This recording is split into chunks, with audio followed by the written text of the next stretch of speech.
Syria's Assad says he was evacuated to Russia after Damascus fell to armed groups.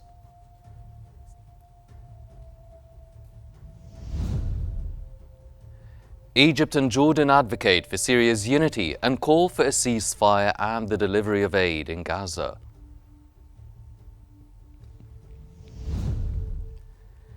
And Israeli airstrikes target military sites in Syria's Tartus region, causing heavy damage.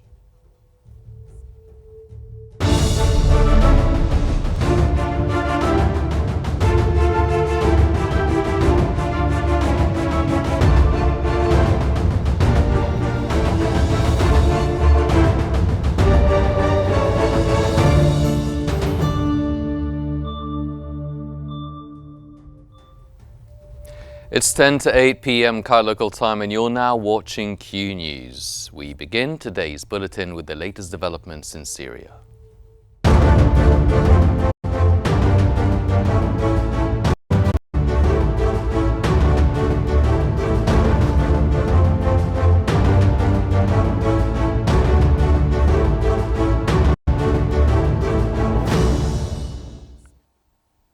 Syria's Bashar al-Assad has revealed he was evacuated to Russia on December 8th after armed groups seized Damascus in a swift offensive. Speaking from Moscow via a statement on the Syrian presidency Telegram channel, al-Assad disclosed he departed Damascus that morning and was evacuated from the Hamimim base amidst drone attacks.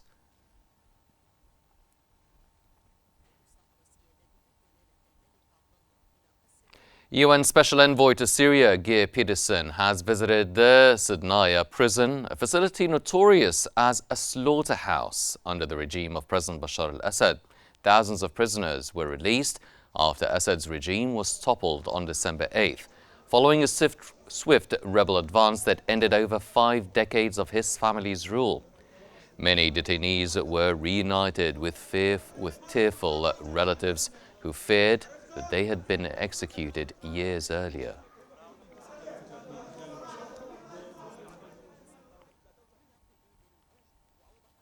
Spokesperson for the International Committee of the Red Cross in Syria, Sohair Zakut, has stated that civilians have been heavily affected by the conflict and that the ICRC is working across the country to mitigate the impact. She noted that 50% of Syria's infrastructure is partially functional or non-operational, and that mass displacement has worsened the strain. The ICRC has provided full medical support to Damascus' 2 largest hospitals amid ongoing challenges, emphasizing the critical need for relief efforts.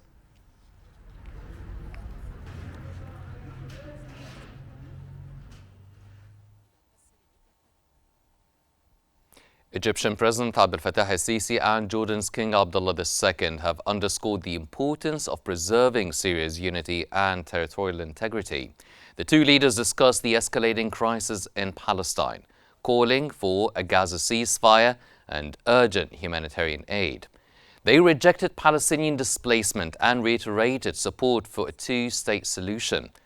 Talks also addressed the Syrian conflict and Lebanon, with both leaders backing the United Nations Security Council Resolution 1701 to ensure regional stability.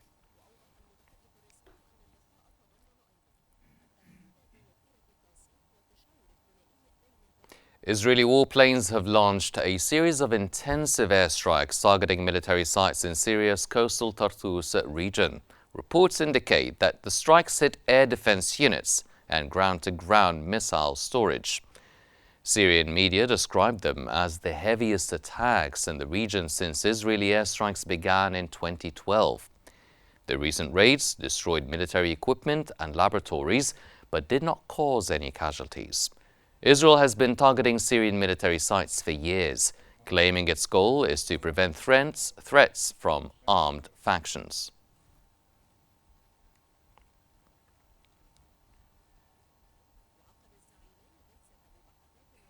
European Union Foreign Policy Chief Kaja Kallas announced that she has instructed the EU senior diplomat on Syria to travel to Damascus and engage with the new government. Upon her arrival at an EU foreign ministers meeting in Brussels, Kallas announced that the diplomat would travel to Syria today. She emphasized that the EU would not lift sanctions until Syria's new leadership ensures the protection of minorities and women's rights, while maintaining a unified government that rejects extremism.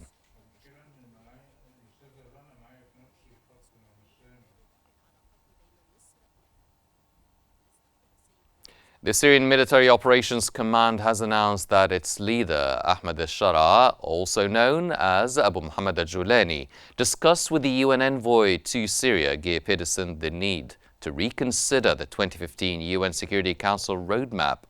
Al-Shara emphasized the importance of swift and effective cooperation to address Syria's challenges, with a focus on economic development. He also highlighted the need for caution during the transition phase, ensuring a safe environment for the return of refugees and the preservation of Syria's territorial unity and reconstruction.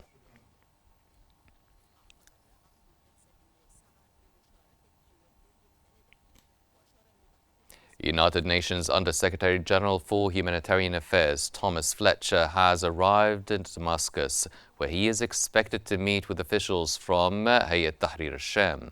Fletcher stated that the UN aims to facilitate a massive flow of support into Syria to rapidly scale up the delivery of food, medicine and shelter, along with the funds needed to redevelop Syria into a place people can believe in again. But also the funds to redevelop the Syria that people can believe in again. An official at Syria's Latakia port has stated that the main port was operating normally, with ships unloading cargo after several days of delay. The Syrian caretaker government completed the cleanup and debris removal from an Israeli airstrike on the port that occurred a few days ago. Israel targeted military infrastructure in Syria, claiming that leftover weapons could pose a threat to Israel from the new Syrian government.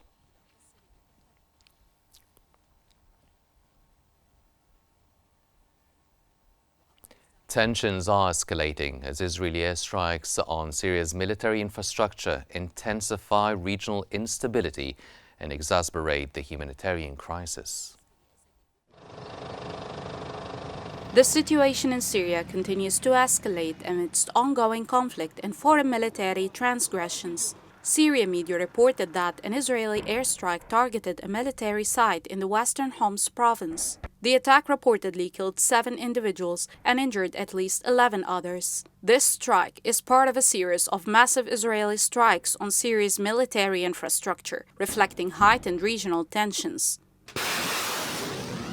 The Israeli occupation forces claimed their actions were aimed at neutralizing threats and have boasted about allegedly destroying 80% of the Syrian military's military capabilities. Regional sources affirmed that these operations have severely impacted Syrian military infrastructure, with some reports highlighting the destruction of key missile depots and air defense systems. In response, international reactions remain divided. Countries like Egypt, Qatar, and Turkey have condemned Israel's conduct in Syria, emphasizing the destabilizing effects on the region. Conversely, the United States and the United Kingdom have expressed support for Israel's right to defend itself against perceived threats. This has further compounded the humanitarian crisis in the region, as millions of displaced civilians face dire conditions amid limited access to aid. The situation remains highly volatile, with the potential for further escalation. Analysts warn that sustained Israeli military operations and expansionism could lead to wider regional instability and further jeopardize the increasingly volatile situation in Syria. And for more analysis on the Syrian file, we now move to Rana in our newsroom. Rana. Thank you very much, Henny. And for further analysis on the current situation in Syria, we're joined from Cairo by international relations expert Dr. Ahmed Said Ahmed. Welcome to Qnews, sir. Sir, how significant is the statement of the Syrian presidency regarding Bashar al-Assad's evacuation to Russia?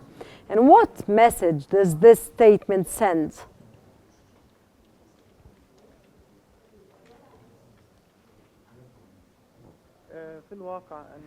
In fact, the statement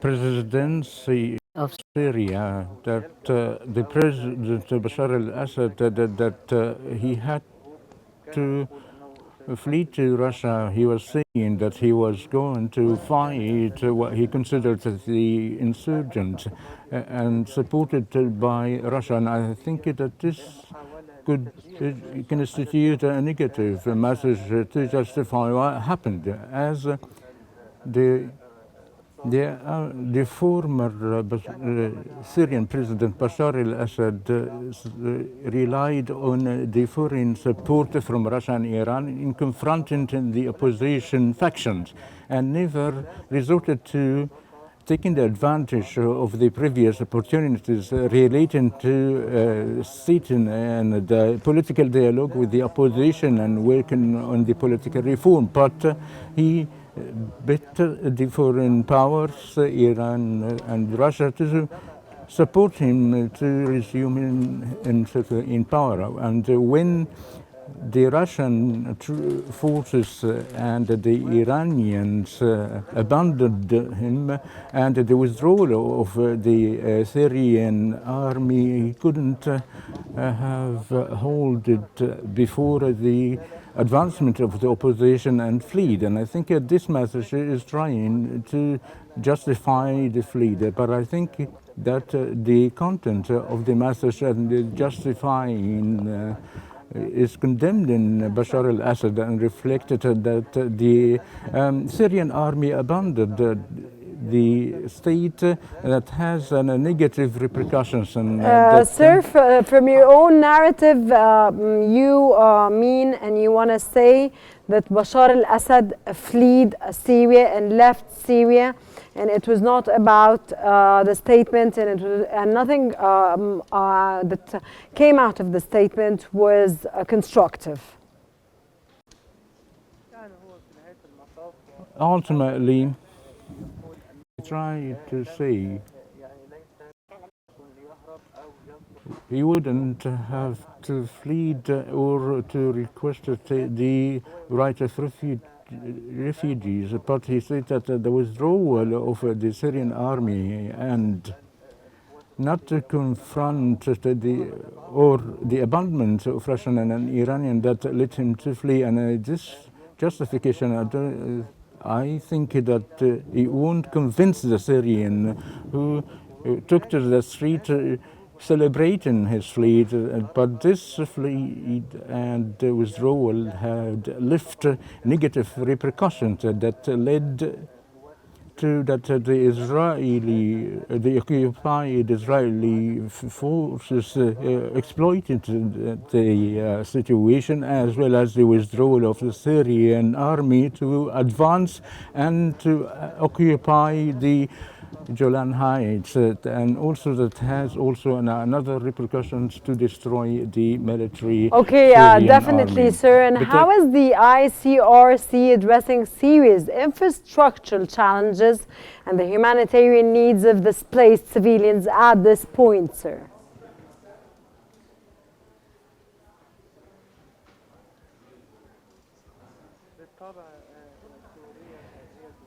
Certainly, Syria is facing a very accurate humanitarian aid with a shortage of food and goods. In light of the deterioration of the humanitarian crisis, as well as the reason of the price and the deterioration of the Turkish lira, and I think this state that led a great setback of productions, particularly that millions of Syrians who fled into the countries and face very harsh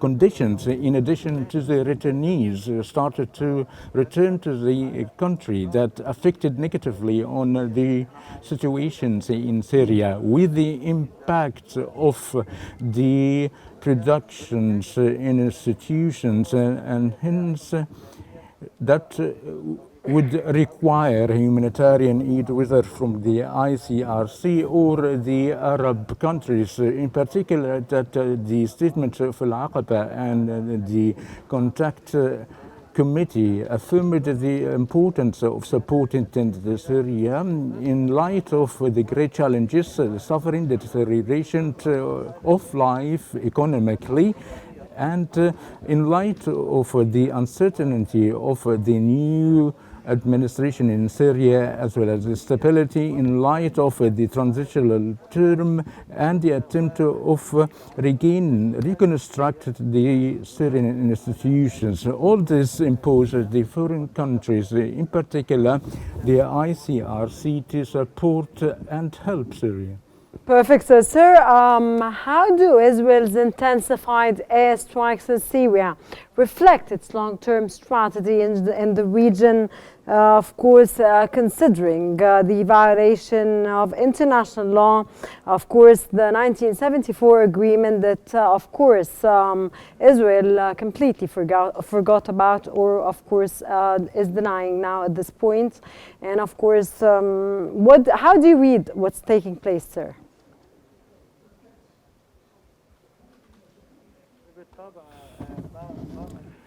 Certainly, what made by the occupying, what did Israel to occupy the Golan Heights and the incursion within Syria and beyond, to distance of 25 kilometers, that being close to the Damascus government, that reflected the hostilities made by the Israelis and the violations of the international law, as well as the disengagement agreement in 1974, and thoroughly justify the withdrawal of the Syrian forces means that the collapse of the agreement, which does not justify what they are doing, as the fall of the regime does not mean the fall of the state or the international agreement.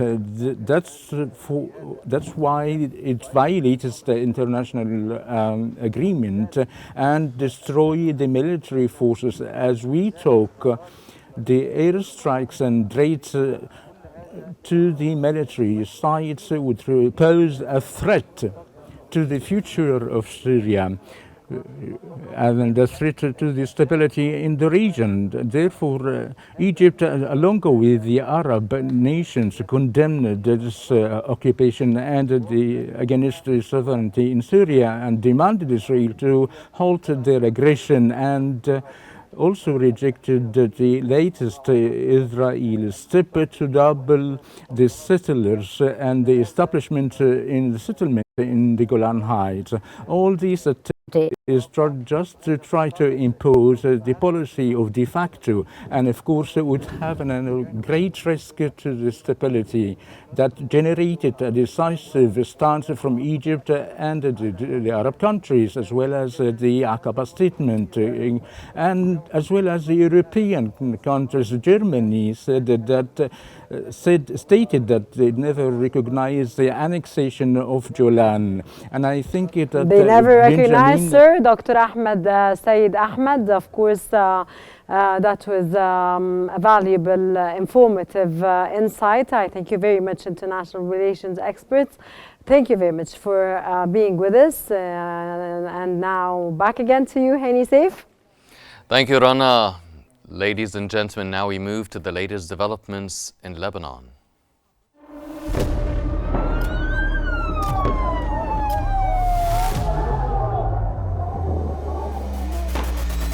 كل المستهدفين هن مدنيين. وضع شيء مرعب، شيء بخوف.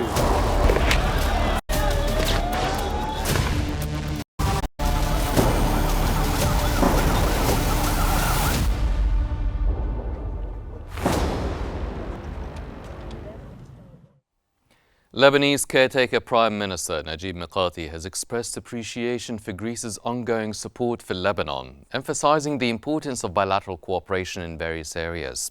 During a press conference in Beirut with the Greek Prime Minister, Mikati highlighted Lebanon's reliance on Greece for security and stability, including humanitarian and economic aid and support for the Lebanese army.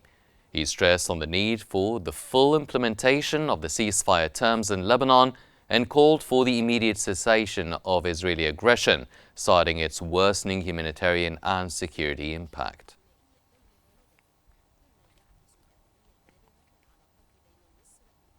The Lebanese Health Ministry has reported that 3 people were injured in an Israeli airstrike that targeted the town of Najariya in the Sidon district of southern Lebanon.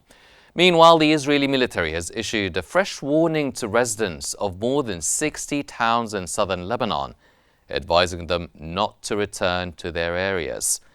These developments come amid repeated violations of the ceasefire agreement by Israeli forces, which took effect on November 27th.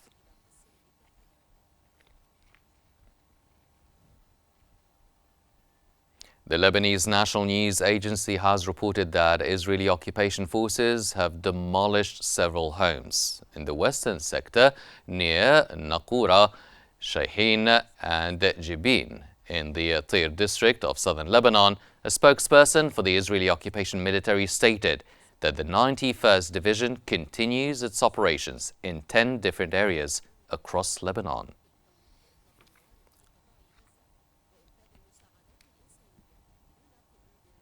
And moving on to Europe, German Chancellor Olaf Scholz has lost a parliamentary vote of no confidence, paving the way for early elections in February to address Germany's political crisis following his coalition's collapse. Earlier, Scholz's government fell in November due to a budget dispute, though instability had plagued the coalition for months. The no-confidence motion, which Scholz called a necessary step towards early elections, saw 394 votes against him, 207 in favor and 116 abstentions, marking a critical step towards resolving Germany's leadership impasse. In eine Regierung einzutreten, dafür braucht es die nötige sittliche Reife. And in Russia, President Vladimir Putin has accused the West of pushing Russia to its red lines and forcing a response. At a defense meeting, he expressed concern over the United States' potential deployment of short and medium-range missiles. Putin warned that Russia would lift its voluntary missile deployment restrictions if the U.S. proceeded. He also noted that Russia's nuclear weapons served as a deterrent and that his forces had taken control of 189 settlements in Ukraine this year.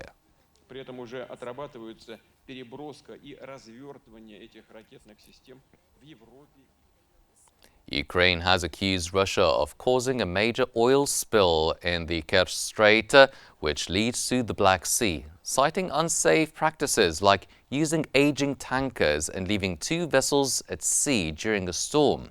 Earlier, a Russian oil tanker split during the storm, while another ran aground. The 2 vessels were carrying 9,200 tons of oil products. Ukraine claims the ships, not designed for rough weather, had turned off their automatic identification system.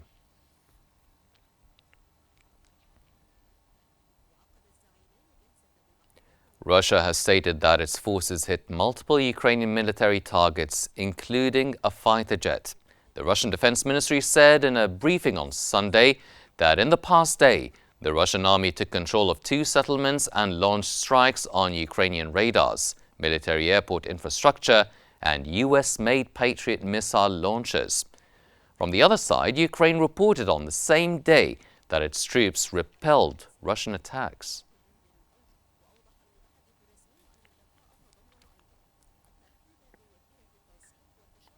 Ukrainian soldiers have emphasized the importance of holding Russia off in the east to strengthen Ukraine's position in potential peace talks. Near Toretsk, a drone pilot called Brain views halting the war as a Ukrainian victory. Meanwhile, Russian forces press advances near Kukharov and key villages in Donetsk.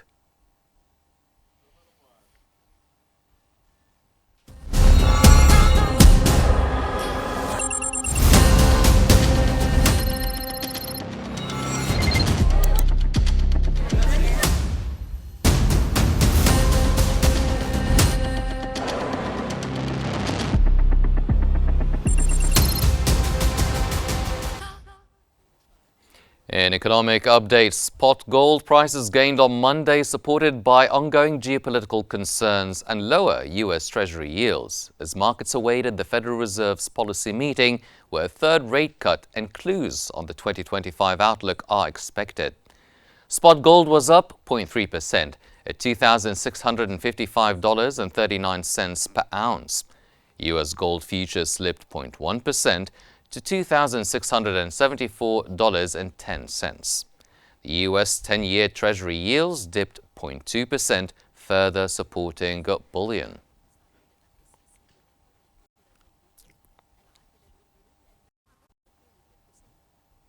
Oil futures dropped from their highest levels in weeks on Monday, pressured by weakness in consumer spending in China, the world's largest oil importer.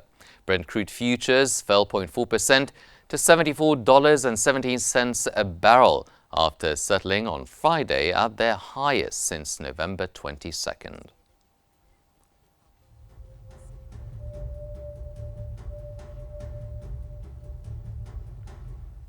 These are all the news we have for now, but here's a reminder of today's main stories.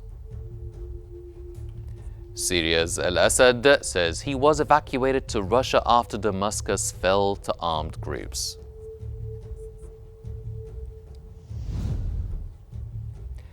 Egypt and Jordan advocate for Syria's unity and call for a ceasefire and the delivery of aid in Gaza.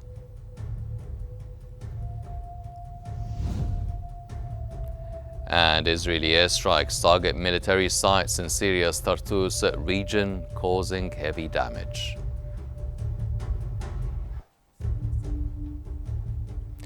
This concludes our news bulletin for this hour, but please don't forget to follow Q News on YouTube, Facebook, X, Instagram and TikTok at Qnews EGY to stay informed. Thank you for watching and stay tuned for more updates here on Q News.